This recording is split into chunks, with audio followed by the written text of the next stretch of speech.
Let's talk about George Floyd. You said George Floyd's death was a terrible thing. Terrible. Why are African Americans still dying at the hands of law enforcement in this country? And so are white people. So are white people. What a terrible question to ask. So are white people. More white people, by the way. More white people. 181 black people have been killed by police in the US since George Floyd's murder in May 2020, according to data from Mapping Police Violence. Nearly 19% of the 966 police killings reported were black people, despite accounting for only 13% of the total population. White Americans made up 37% of the total deaths, while accounting for 76.3% of the population. Black Americans are 2.5 times more likely than white Americans to be killed by police officers. Most of the unarmed victims of police killings were people of color. 1,127 people were killed by the police in 2020, but officers were charged with a crime in only 16 cases. 319 people have been killed by the police in 2021, at rates similar to past years, with many of them Black and Latino, aged under 30. Some were teenagers.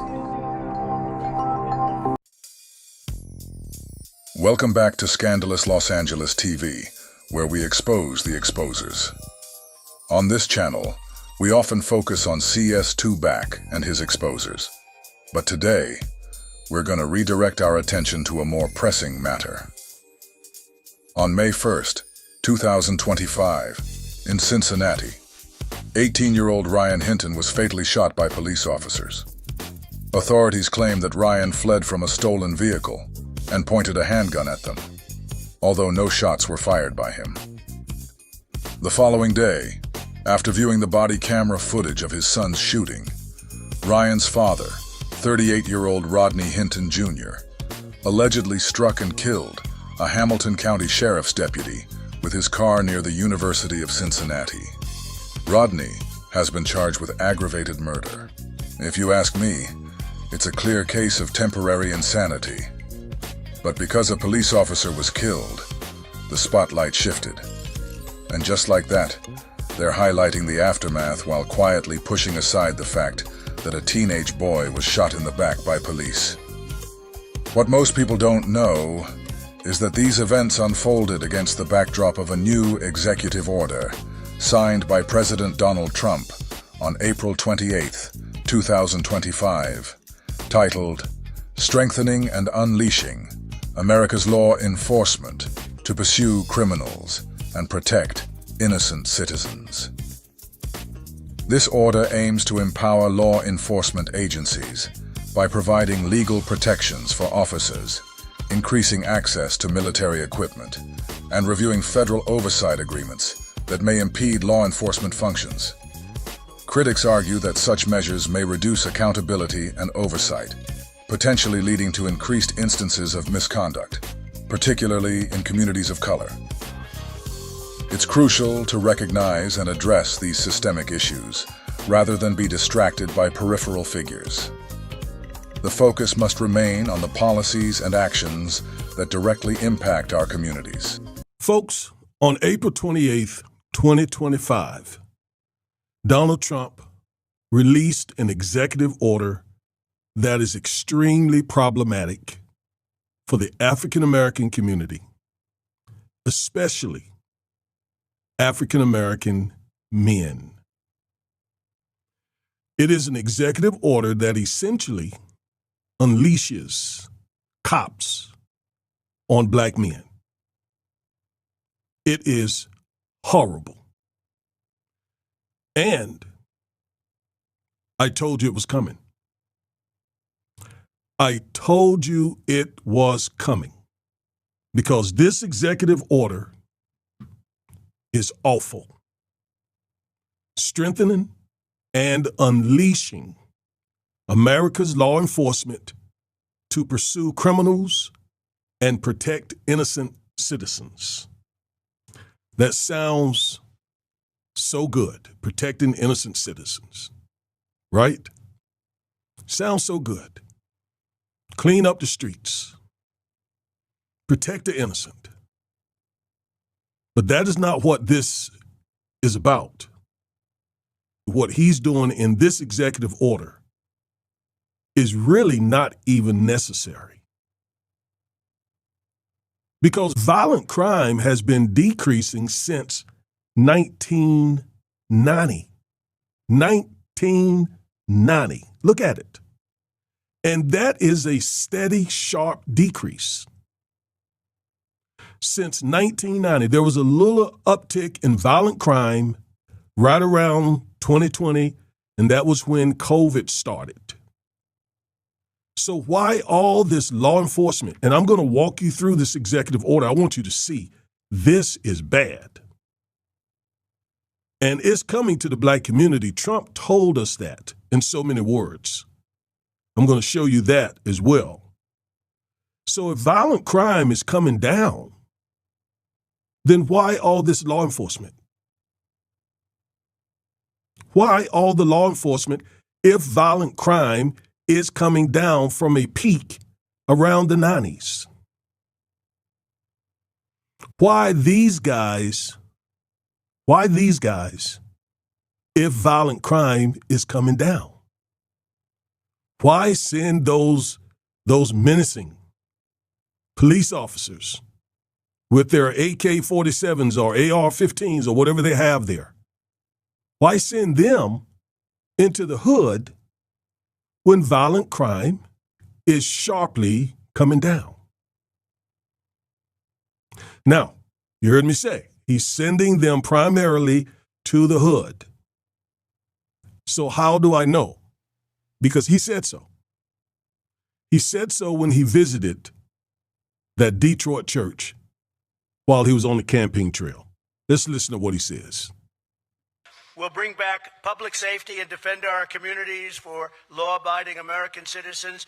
Look, the crime is most rampant right here and in African-American communities, and more people see me and they say, sir, we want protection. We want police to protect us. We don't want to get robbed and mugged and beat up or killed because we want to walk across the street to buy a loaf of bread. They want it so badly. The fake news doesn't talk about it. But the black population wants law enforcement more than any other population. So I think it's an important thing to say. So there you have it. He said two things in that clip. One, he says that most of the crime is committed in the African-American community. And he also said that he has been begged by black people to send those guys in. Right? That's what he said. So he's going to send them in, these guys, yet at the same time, violent crime is what? Is going down. All right, so let's take a look at his executive order. It is really serious and very dangerous for African-American people. Let's go look at it. Now, here it is. Strengthening and unleashing America's law enforcement to pursue criminals and protect innocent citizens. And might I point out, he uses the word unleashing. Unleashing. All right, so let's scroll here and read this. By the authority vested in me as president by the Constitution and the laws of the United States of America, it is hereby ordered. Section 1, Purpose and Policy. Safe communities rely on the backbone and heroism of tough and well-equipped police force. Tough and well-equipped. Those words are in there for a purpose. My administration is steadfastly committed to empowering state and local law enforcement to firmly, I want you to see all the hyperbolic words he used to drive his point home. To firmly, he's trying to make the point. I'm not playing around. I'm not playing around with you folks. Firmly police dangerous criminal behavior and protect innocent citizens.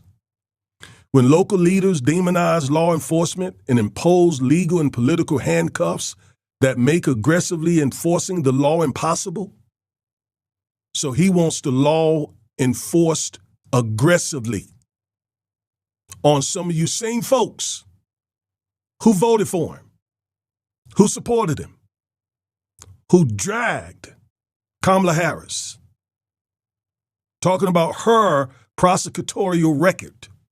Well, now you're getting ready to really deal with some stuff.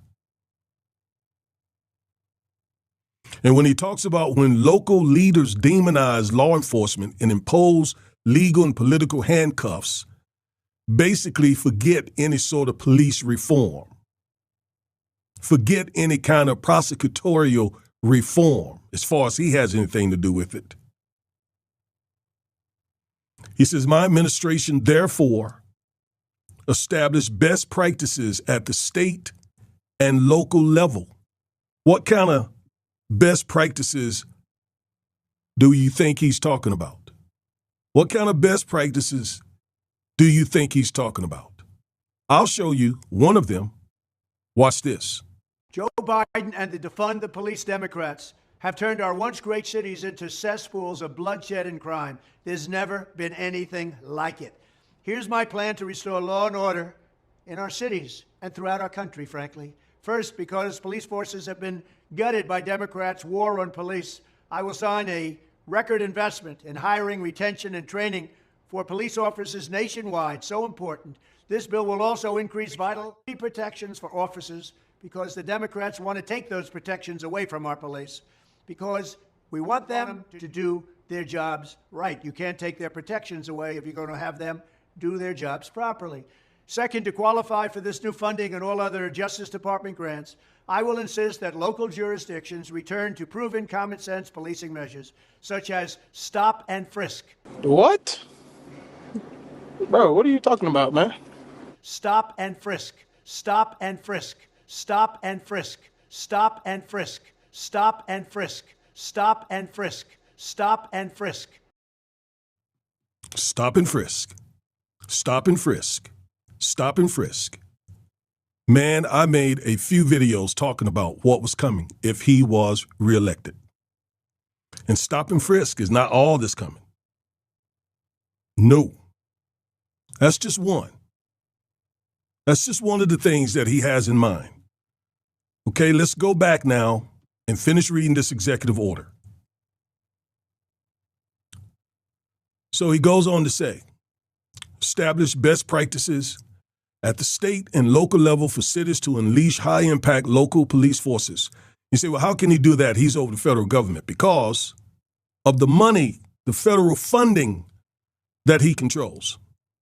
These local law enforcement departments, and there are a bunch of them, 18,000 or so across the country, they depend on federal funding. And he's going to condition that federal funding on them implementing these policies, these so-called best practices. So that's how he's going to do it. So it goes on to say, and local level for the cities to unleash high-impact local police forces, protect and defend law enforcement officers wrongly accused and abused by state or local officials. Now, tell you exactly what that means. That means that he wants to stop all this holding police accountable for the stuff they do to African-American men. Stop all these lawsuits, all this litigation. Because in his mind, they're just doing their job. So what? They bang a few heads. So what? They violate the Constitution. So what? They kill innocent, unarmed black men. So what? They're doing their jobs. All right? I'm helping you read between the line of this. Read between the lines. My administration will work to ensure that law enforcement officers across America focus on ending crime. Watch this. Not pursuing harmful, illegal race and sex-based equity policies. Man, Trump hates equity, equality. He hates it. So he says if he has anything to do with it, cops are not going to be out there thinking about whether what they're about to do is equitable, if they're treating people right or wrong. In other words, he's going to make sure that they're not thinking about civil rights and trying to treat people with respect and all that. He wants them out there, as he said, ending crime and not being concerned and bothered with illegal race and sex-based equity policies. The result will be a law-abiding society in which tenacious, when I hear somebody talk about tenacious law enforcement as an attorney, as a civil rights and criminal defense lawyer, I imagine them kicking in doors, banging heads. I imagine them throwing people to the sidewalk, smashing their heads into the cement. That's what I hear, because that's exactly what I see as a civil rights and criminal defense attorney who represent mostly black people, and especially young, middle-aged, and older black men. I told you this was coming. I told you. Tenacious law enforcement officers protect the innocent. Violations of law are not tolerated, and American communities are safely enjoyed by all their citizens again. Now, let me say this. Who doesn't want safe neighborhoods? We all want safe neighborhoods, right? I want my neighborhood safe. You want your neighborhood safe. So to the degree that we're getting safe neighborhoods, that's great. But what is it that I've shown you already several times? Violent crime is going down. Violent crime is going down sharply.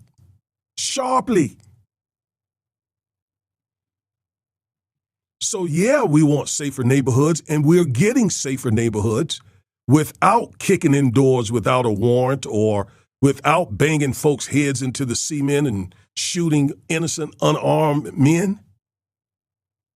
We're already seeing a drastic decrease in violent crime.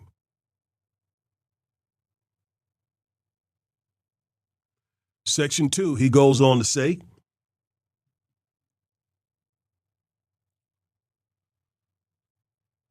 the Attorney General shall take all appropriate action to create a mechanism to provide legal resources and indemnification to law enforcement officers who unjustly incur expenses and liabilities for actions taken during the performance of their official duties to enforce the law. This mechanism shall include the use of private sector pro bono assistance. Private sector pro bono assistance. Where do you think that pro bono assistance is coming from? All those law firms that agreed to provide pro bono services on his behalf. That's where that's coming from. But also, let's go back, and I want you to look at this word, indemnification. Indemnification. You see, cops don't even need to be indemnified because they already are. When a lawsuit is brought against a cop and it ends up in some money damages, money judgment, etc., their employer pays that money. They don't need further indemnification. And besides, that is the reason why we have worked so hard over the past few years to try to get rid of qualified immunity. Because a lot of these cops know if they bang your head up against the cement, whether it's lawful or not, they know they don't have to come out their pockets, most likely because qualified immunity will probably get the case kicked out of court. And if not, if they are found guilty or liable or whatever and end up having to pay money, again, their employer will most likely have to pay that money. So they don't need more indemnification here. But believe it or not, it gets worse. The Attorney General, Section 3, and other appropriate heads of executive departments and agencies shall take all appropriate action to maximize the use of federal resources to provide new best practices to state and local law enforcement to aggressively police communities against all crimes. And jump down where I have it highlighted there.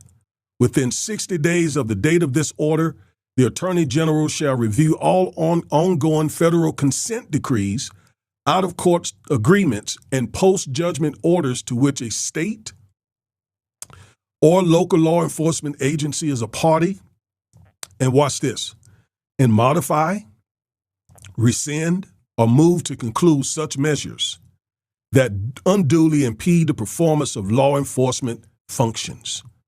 Folks, they're going to get rid of consent decrees which are agreements between the Justice Department and local police departments that they will not bang black people's heads against the cement and violate their civil rights. Trump is directing his Attorney General, Pam Bundy, to rescind those things, to modify those things. What is this going to do? This is going to unleash more crazy, violent policing in the black community. We have worked so hard to try to bring reforms. All the reforms that were done as a result of the George Floyd lynching, he is trying to erase all of that. And you remember he thanked black people for putting him in office again? He thanked them the first time. Now he's thanking them a second time. And yet, turning around and doing this. Now, have you heard anything about this executive order? You haven't heard a thing about it, most of you. Didn't know it existed. You certainly didn't hear it from the pro-black imposters. They're definitely not going to talk about this. They don't want you to know this, and if you knew this, they would play it down. Oh, this is okay. This is nothing. Oh, this is a really big deal. This is where the rubber hits the road. But it gets worse. Within 90 days of the date of this order, the Secretary of Defense, in cooperation or in coordination with the Attorney General, shall determine how military and national security assets, training, non-lethal capabilities, and personnel can most effectively be utilized to prevent crime. There is something called posse comitatus, but obviously they're going to try to get around that and give them assets. Assets. That means tanks. That means assault rifles, pistols, grenades. This is basically another declaration of war on the African American community. Why do I harp on the African American community? Because he did. He told us.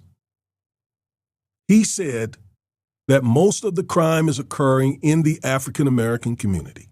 And secondly, African Americans are pleading with him to bring all this in.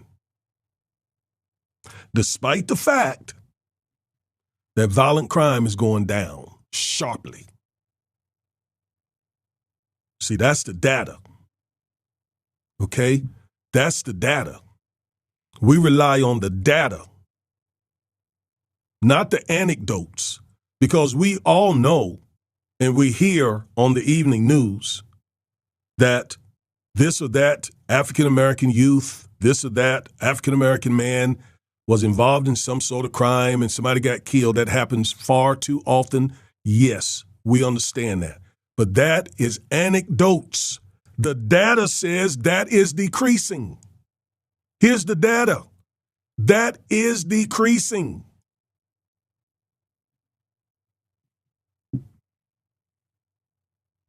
Yet he wants to bring in the military. And not just the military, folks, but Homeland Security. Section 6, use of Homeland Security Task Force. The Attorney General and the Secretary of Homeland Security shall utilize the Homeland Security Task Force, HSTFS, formed in accordance with Executive Order 14159 of January 20th, 2025, protecting the American people against invasion, to coordinate and advance the objectives of this order. So these African American communities, high crime African American communities, are now about to experience the wrath of the United States military, Homeland Security, and God knows what other agency. And oh, by the way, don't forget that he told the El Salvadoran government that homegrown criminals would be next. Don't forget that. Add that to all that you just heard about this executive order. Despite the fact that violent crime is going down, it's going down. This is not needed. I want you to notice that I have on a dark gray suit, which almost looks black, and a white shirt. And I thought it was so appropriate because it looks like funeral attire. Just put a black tie on and I could go and be a part of any funeral. And I think it's appropriate because we're getting ready to see a lot more young black men die at the hands of police. Mark my words. And sadly, unfortunately, some of them voted for this. Listening to pro-black imposters, black conservatives. Well, this is what's coming. And keep in mind, this is only the 101st day of his administration. We literally got 4 more years of this. And he said today that they're just getting started. I am Reverend and Civil Rights Attorney Augustus Corbett. Thank you for watching this video. Remember, stay woke.